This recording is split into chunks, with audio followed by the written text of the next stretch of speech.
senior NFL reporter and insider for Bleacher Report and Underdog Fantasy, and that is our pal James Palmer. James, always appreciate you doing this. Thanks so much. How you been? I'm good, brother. You all right? Yeah, fantastic. Can't complain.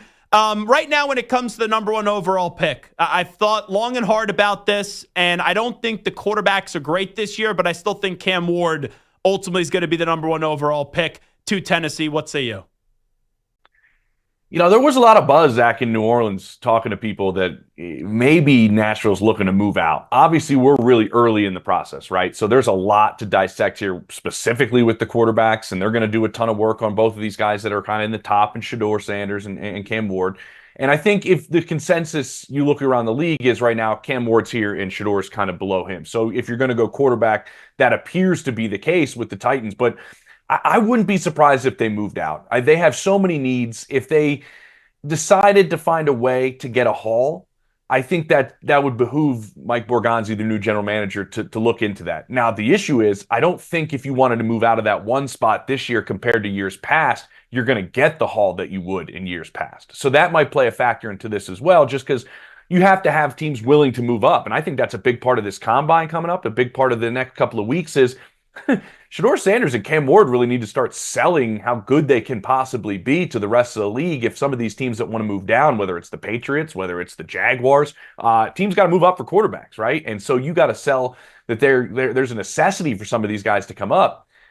Right now with one, Abdul Carter wouldn't be terrible in my opinion. Like, that's already a pretty good defensive line. Like, that could be a really good defensive line. And you build off of that strength of that position group and you continue to look. But I don't get any sense right now that they're like quarterback or bust, if that makes sense.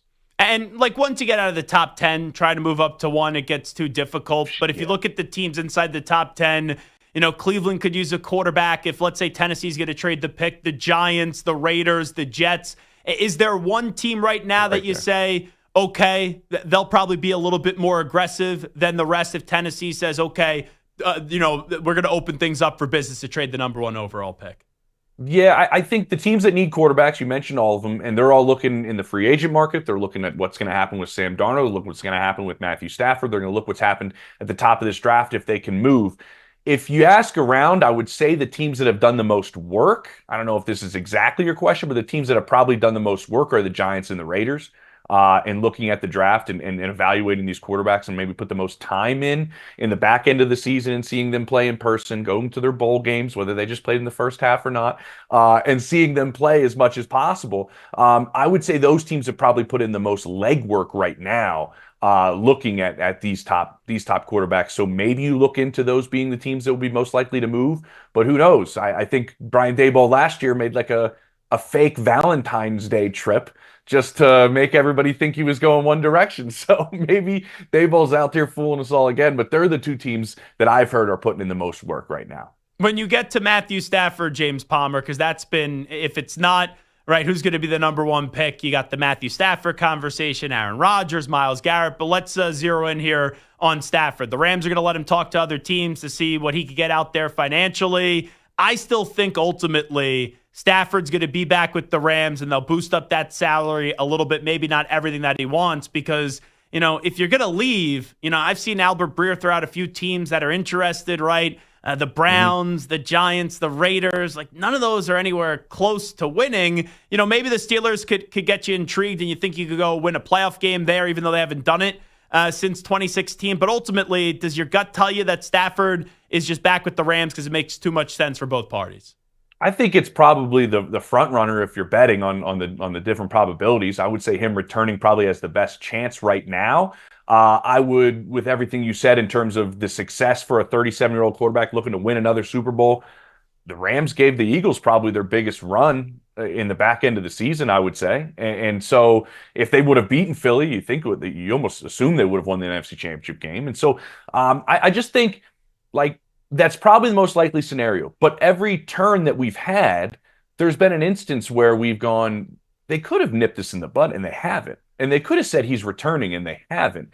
And now we've gotten to a point to where those conversations have already been had, I'm told, with other teams. to where they can know his market value, they can know where he's at. Because let's just be honest, right now he's grossly underpaid for the way he plays the position, and so that's where they're looking to figure that aspect of it out, as well as the aspect of who would be willing to trade and what would that trade compensation be. Because this is a really young roster the Rams have, but they also, like, I know with all of this discussion, and it's exciting because I think Matthew Stafford is the linchpin for the quarterback market this offseason, and that includes the draft. And so what happens with him, everybody's following along and watching.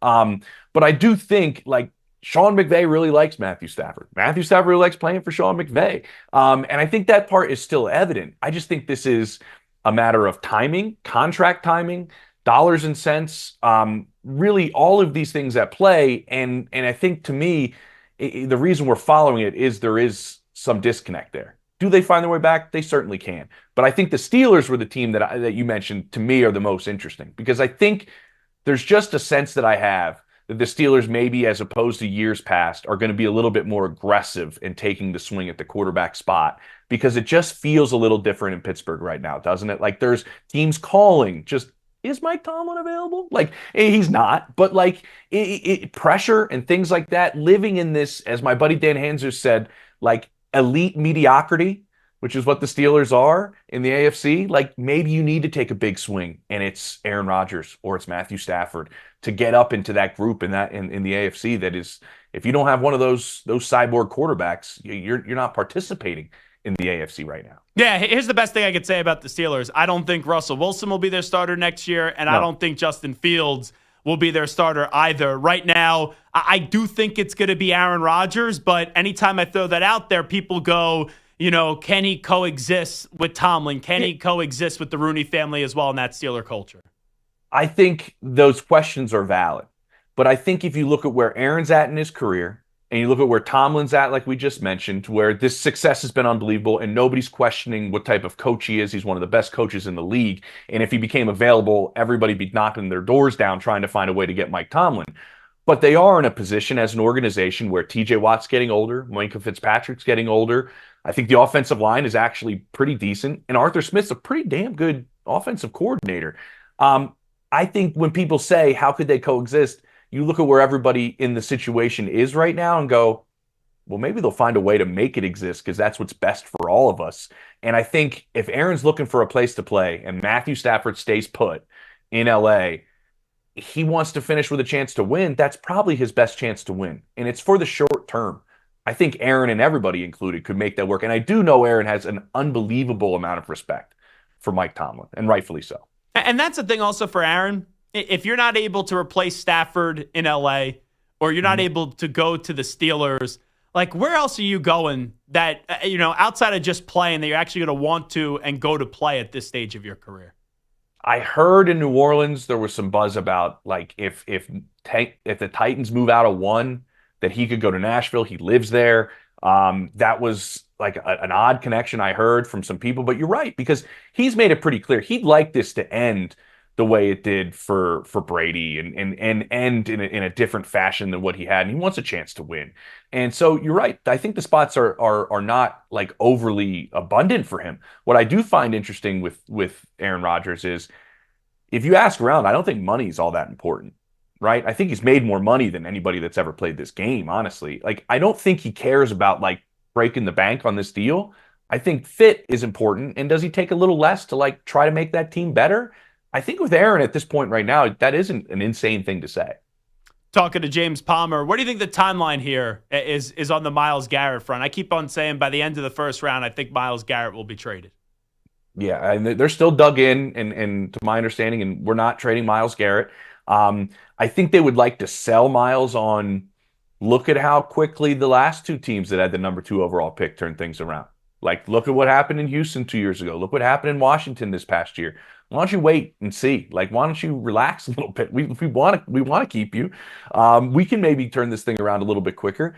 Right now, I think the difficulties of the trades, honestly, are this. Like, it would benefit them financially to do it after the draft. Like, that helps them salary cap wise in a much different fashion than if they did before the draft. But how does that help them in compensation. Okay, now we're going to trade him after the draft, and we're going to get picks that now most likely will be worse than they would because they're getting Myles Garrett. So then the picks are going to go down in terms of where they are in the pecking order. So they're in a really interesting spot, as well as there's other pass rushers. Like there's pass rushers in this draft, and a lot of them. I'm not saying any of them are Myles Garrett by any stretch. But you can go and snag a couple in the draft. You can get one in the draft. I think there's a few teams, like everybody says the Lions, and rightfully so.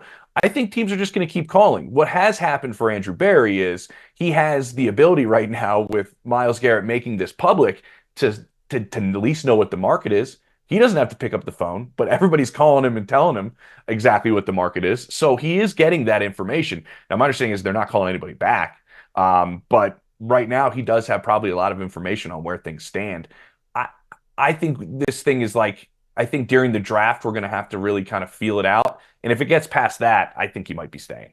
James Palmer here with us. You know, I wonder, because I said it, hey, I think he's going to go by the end of the first round. I wonder if we overrate that, just because when I talked to Myles Garrett at the Super Bowl, I went into it saying, okay, he says he wants to win, but how strict on that stance is he? Like, would he go to a place in Atlanta where they could make the playoffs, but you're not going to go win a Super Bowl? And I kind of emerged thinking, you know, if you're the Bills, you're the Chiefs, you're the Eagles, you know, you're Buffalo, you go through the Commanders, like some of those teams, those are the teams that have a chance to get him. And all those teams are picking pretty much at the end of the first round anyway. Yeah. So does it matter if you then trade him by the first round? Because in all likelihood, all those teams are probably going to be in those late 20s, early 30s anyway this time next year. I'll just say this. I ran into Deion Dawkins during the Super Bowl week in New Orleans, and he just said, can we please get Myles Garrett? Can we just please? For two reasons. One, the dude's unbelievable. And two, I don't want to play against Myles Garrett because it's just a nightmare doing it. And so that's the way players are thinking. Like, they think he can change your organization like that. And so there are only a handful of teams that probably are in that grouping that you said, but you mentioned where they're picking. Like that's where they're going to pick, and they're probably going to pick even lower once they get Myles Garrett. And so that's the hard part about making that deal. And I think the last part about this is, does Andrew Berry want to be known as the guy who made the worst trade in the history of the league yeah. and also traded away Myles Garrett? That's a tough spot to be in. Yeah, and if I'm Myles, I'm just saying, what's your plan at quarterback? Because we know Watson's never going to play a snap for them probably ever again, and he could miss all of next year as well. I think people forget about the injury reporting on that, and then it's like, okay, even if Tennessee passes up on a quarterback, and I guess that then they would take a quarterback at 2, Cleveland, right, with either Cam or Shedeur sitting there. Yeah, and they certainly could. And I think Cam probably fits a little bit better just because of the nature of the division, the weather, the cold, the arm strength is probably valued in that division quite a bit. Shedeur would fit the system. I do think that's possible. And honestly, this sounds crazy. Like, they could pick a quarterback and still get Kirk Cousins. They could do both. They really could. You know, after what happened with Kirk last year and Michael Penix Jr., nothing would surprise me anymore with what nothing would surprise me at all. Now there are people in the league that think Kirk can still play. There's people that think another year removed from the Achilles, he's going to be even better. There are people I've talked to in Atlanta that think he just flat out cannot play anymore. And this happens with quarterbacks. Some of them just fall off a cliff. I mean, Peyton Manning's last year, I live in Denver. I covered that team almost that whole year. He threw more picks than he did touchdowns his last year. The injuries kind of his body being banged up and the neck kind of caught up with him. And he just kind of torpedoed to the ground, sadly, because he's one of the greatest of all time. But this happens with some quarterbacks. And I do think Kevin Stefanski would be able to evaluate that film a lot different than a lot of other people because of their history and because of their relationship. I think he could look at the film with a really educated eye and say, no, he can still play, or no, he can't because he's spent enough time working with Kirk. But they'd only pay him $1.3 million. That's all they'd pay. So you could essentially, if you wanted to, if you were the Browns, you could draft Cam Ward 2nd overall and bring Kirk Cousins in if you wanted to. I mean, I don't know if Kirk's going to make that quarterback room all that pleasurable to be in if he has to go through that again. But that is something you could tell Myles Garrett, hey, guess what? We didn't get 1, we got 2. Yeah, and Lions, I think I said Buffalo twice. Lions would also be a destination potentially for Myles Garrett as 100%. Well. Wrap it up with James Palmer. Does a great job, senior NFL reporter and insider for Bleacher Report and also Underdog Fantasy. So Darnold, Fields, and Russ, I made predictions on those 3. I'm going Let's to hear say it. Sam Darnold to the Raiders, Justin Fields to the Jets, and then Russell Wilson, I think, was the most difficult one to place. I said Indianapolis, where he battles it out with Anthony Richardson. That's an interesting one. I don't mind that. I mean, they really do need Anthony Richardson to take snaps, but you need another quarterback as well. Like, I think this is like a, hey man, you're not on scholarship anymore. Like you got to take some snaps and you got to play because we got to figure this out sooner rather than later. One of the things that makes the Eagles so good is they figure out what they did wrong and they try to fix it immediately. Most teams just sit there too long. But yeah, that's kind of an interesting. I think Sam Darnold to the Raiders makes a lot of sense. And it used to be, and I asked a bunch of executives about this towards the tail end of the season. What are they going to do up in Minnesota? And it was like, you have to bring him back. The locker room loves him. He won 14 games. Like, you're signing him to a long-term deal. It's wild after 2 games, Zach, and time on top of that, how that narrative has shifted dramatically. And you look at where they're at, and this was pointed out to me by somebody else that I thought was really interesting. If they would have drafted better over the last couple of seasons, they'd probably be in a better position to sign Sam Darnold long-term. But they have too many holes in their roster, and they don't have enough cap space. And they have cap space for sure. But if you sign a $40 million quarterback, say on a tag or something, then you don't have the room to do it. It seems more likely that it's going to be he's leaving, and the Vikings are going to say, "Let us know what you're offered, and keep us in the loop, and maybe we can match it." Now, the thing to keep an eye on though is with JJ McCarthy and the weight, to my understanding, and some other things. Like, they love him and they think he can be the guy, but maybe the tag is to drag this out to make sure, JJ McCarthy's good, and then we can tag and trade, or we can do it. I mean, he's a very fascinating one. I think after Stafford, it's Sam Darnold that holds this entire landscape together. But it just seems like there's a lot of things connecting him to the Raiders. Before we let you run, when you get to Cooper Kupp and Deebo Samuel, I think both guys are in similar spots where there will be games where they still look like a number 1 wide receiver, but there will be a lot more games where they look like a number 2. Both have struggled to stay on the field the last few years. What's the return for both of those guys? The Rams and Niners, when they trade one or, both end up getting traded, what do you think that the target return is going to be for either of those guys? I think the market's fascinating, Zach, honestly, because the draft doesn't have a whole lot of talent at the receiver spot. The free agent market's not all that great. And so you're looking at a guy like Kupp or Deebo Samuel. I think DK Metcalf could be on the move. I think Kyle Pitts, they're trying to see if they can move him. I'm just talking about, obviously, pass catchers, and since he's a tight end. But 3rd round, 4th round, I think Deebo's contract is difficult. I think that plays a factor into it. But I also think the landscape of the market right now makes some teams that are a little, receiver hungry maybe have to overreach a little bit for what they're looking at, and they will give up a 3rd for Cooper Kupp. Yeah, you know what? The Higgins situation, I think, is fascinating. And, Yep. I've heard DK rumored as well. He could probably go for, what, a 1st-round pick, you would think? Like an A.J. Brown type of deal from a few years back? I don't think so. And this isn't my opinion. This is just I love talking to people that know these positions so well. And one thing with DK that has come up, that was an awesome pro day I was at, by the way. DK and AJ at Ole Miss. I remember being at that pro day. They bursted through the doors, both of them obviously topless, and didn't attend the rest of the pro day. They just ran their routes and came in and destroyed. But if you're not an elite route runner, I was always told this, if you're not an elite route runner, when you start to get up in age, it's a little bit harder to win consistently. DK's still a physical specimen and still is such a mismatch because of his size, but he's not an elite route runner. And he's not a guy that can run a million different routes in the route tree. And so some people in the league believe as age comes along, you don't stay in the league very long like that. That's happened to players that are just bigger bodied, advantage type of guys. And then when push comes to shove down the road, they didn't learn how to play it another way. I don't think DK's viewed as a 1st round type of trade. How many of these guys get taken care of in Cincinnati? Jamar Chase, T. Higgins, Trey Hendrickson. Do you think all 3 get taken care of this offseason? I think this is the one team we all should be watching. Really. And I mean, Joe Burrow is watching closer than all of us, right? And I think they financially can do it. They can get all of them done. You have to get Jamar Chase done. And that's a record-breaking deal. Should have got done last year, for being honest. It 100% should have got done. And what we're waiting on and seeing here, Zach, is if they're going to change the way they do business. Are the Bengals going to finally change the way they do business and play within the same parameters that a lot of these other teams are playing in. Like you go look at Philadelphia, what Jeffrey Lurie did. Like he knows the business of television, right? He's been in it. What cutoff year are there like a lot of numbers past 29 and 30, 2020 and 2029 and 2030? Why? Because there's another TV rights deal coming up. Like Philadelphia knows how to move money, and those are games that like Cincinnati just doesn't play. And they should have played them last year because the price tag only went up when you become the sixth person ever to win a Triple Crown.